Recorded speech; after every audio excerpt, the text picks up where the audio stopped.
This video is going to work through 3 examples that involve finding area and perimeter of figures. Before watching this video, I strongly recommend you download and print out and have in front of you the formula reference sheet that's available to you on Canvas. For this particular video, I'm not going to show you the formula sheet, but I will be referring back to formulas that are written on those pieces of paper. We're going to start with a problem that's not in a context. So we're given what we refer to in geometry as a composite figure. So it's a shape made up of other shapes. And if you notice with this particular figure, it's really a rectangle and a right triangle. And we've been asked to find the perimeter and area of this figure. Now, it helps when you're doing this type of shape to sort of break down, and we want to sort of figure out the pieces of this shape. And so I'm going to use this sort of yellow line here because I'm going to actually split my rectangle into 2 parts. Because if you notice, I have this little rectangle at the top that's a 12 by 10. And if it's a rectangle, if this left side is 12, then the right side over here must also be 12. And if that length's 12 and the total line is 28, 28 minus 12 means this bottom piece has to be 16 units long, because 16 plus 12 is 28. And the reason I wanted to know this side length is that's going to give me the height here to my little triangle. That's also going to be 16. And I'm going to need to do a sort of similar breakdown on this bottom segment here. So I have 10 up top, and if I go down here, then this would also be 10. And since this length is 10, this other missing length must be 14 to give me a total length of 24. Now, step 1 is perimeter. A perimeter is going to be our distance around a figure. So we want to take all of our sides, add them together, and get sort of a length here. Now, if I go through and I'm looking at that, I sort of start at one side and work my way around, and I could start at the 12. So I have 12, and then the next side, so I've done 12. The next side would be 10. Then I have this 28. Okay. Then I have 24. And then, oh no, I'm missing a side. So I'm going to need to do a little work to find that 5th and final side of my figure. And so I'm going to draw myself a little picture here. And I'm going to zoom sort of in on that one shape. So I need to know this side length. Let's call it X. X. It's the piece I don't know. And this is why I wanted to go fill in sort of missing pieces of my figure, because if you notice, the one side of that right triangle is 16 and the other side is 14. And oh, I'm looking for a diagonal length in a right triangle. What do I need to use? I need to use Pythagorean theorem, which we learned about in an earlier video. So 16 squared plus 14 squared equals x squared. And I'm going to jump ahead on a few steps. So this would sort of basically come out to x would need to equal the square root of 452, which is about 21.26. And I'm going to just sort of take out that x, and I'm going to replace it with the number I just found, the 21.26. And if I add all of these values into my calculator, I would get that the perimeter of this figure is 95.26 units. Next, we've been asked to find the area of our figure. So to do the area here, I'm going to look at it as I have this big rectangle. So the rectangle, this area of this rectangle would be length times width, which is 10 by 28. And I need to add that, I'll use a different color here, to the area of my triangle. And a triangle is 1/2 height times base. And in this case, the height and base are the legs of my right triangle. So 1/2, 14 times 16. And that gets me an area of my triangle. So 7 times 16 is 112. And the area of my rectangle would be 280.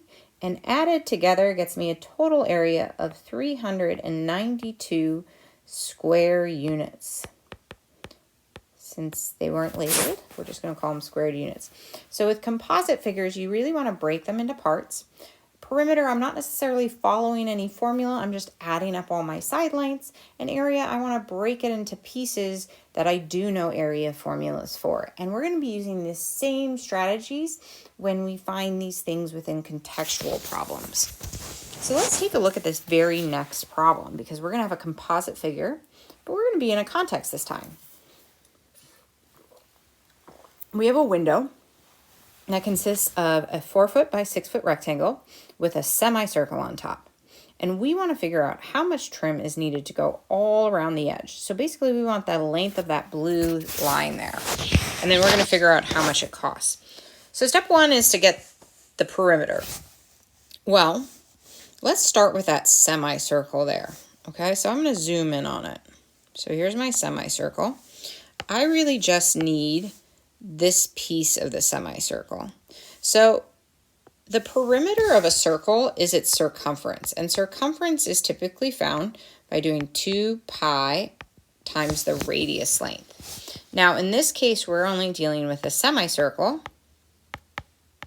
so we only need half of that. So the perimeter of a semicircle will just be pi times the radius. Now the key here is I need to know the radius length. Well, that's going to come from this 4 feet down here. So if I think that 4 feet is actually this whole distance across, it's the diameter of my circle. And the relationship between a diameter and a radius is a radius should be half of that. So our radius here is actually going to be 2. 2. And so for that semicircle piece, our perimeter, I'm going to go back up top here, would be pi times 2. All right, now just like with our last composite figure, so we've done this piece. Now we need to do the next piece. So we have plus 6, plus 4, plus 6, and we've worked our way all the way around our figure.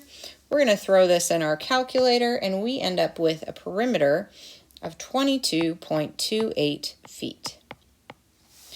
But that's not the only thing we've been asked to find. We also want the final cost of the trim if it's sold for 83 cents per foot with a sales tax of 7.8%.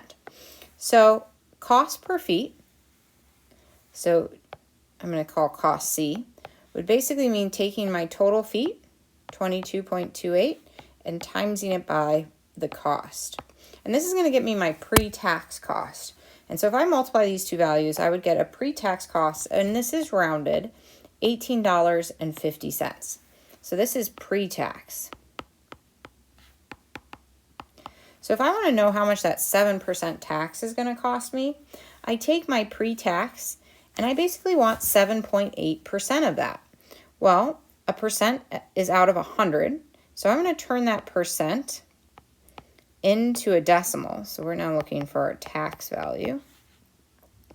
And so that would be 0.078, because that's 7.8 out of 100. That's where that number came from. And if I multiply these two values, I find out that the tax is only going to be about $1.44. And last but not least, if I want then the total cost, I would take that $18.50 and I would add in that $1.44 tax, and I would find out that my total cost is going to be around $19.94. So perimeter of our composite shapes, we added up all our sides, we multiplied by our cost per foot, then took that pre-tax cost to find out how much tax we were going to need to pay, added our tax and our tax to our pre-tax cost to get our total cost, and answered our question. All right, then the final problem of the video. We are building a stairway in a house, and we want to cover the space beneath the stairs with a panel. So we're covering sort of this space right here. We want to find the area of this orange region that I just sort of shaded in. And then we're going to sort of figure out how much money it costs. So we're going to start with just the area. And we're doing the area of a triangle. So as we mentioned earlier, that's 1/2 the height times the base. And the height and the base in a triangle are sort of side lengths that are perpendicular to each other. And in this case, since we're looking at a right triangle, it's just the legs of our right triangle. So 1/2 12 times 9. 1/2 12 times 9 comes out to 54 square feet. So we have our area. Now, the second piece of this problem says, if the panel sold by 4x8 sheets for $21.98, how much money is it going to cost to buy it to cover the space? Now, one sheet, we're going to assume they're rectangular if they're giving us the dimensions like that, would be 4 times 8, length times width, or 32 square feet. Now, I'm assuming I can't buy partial sheets. I have to buy full sheets of wood. And so 32 is less than the area of that space under the stairs. So that tells me I'm going to need to buy at least 2 sheets to cover that whole area. And so 2 sheets at $21.98 would mean that I would need to pay around $43.96. So one of the goals with our area and perimeter problems is being able to sort of take our formulas and sort of think about practical applications of, if I find this area, how much are things going to cost for me? How much materials do I need? And this is going to come back up in our end of the unit project.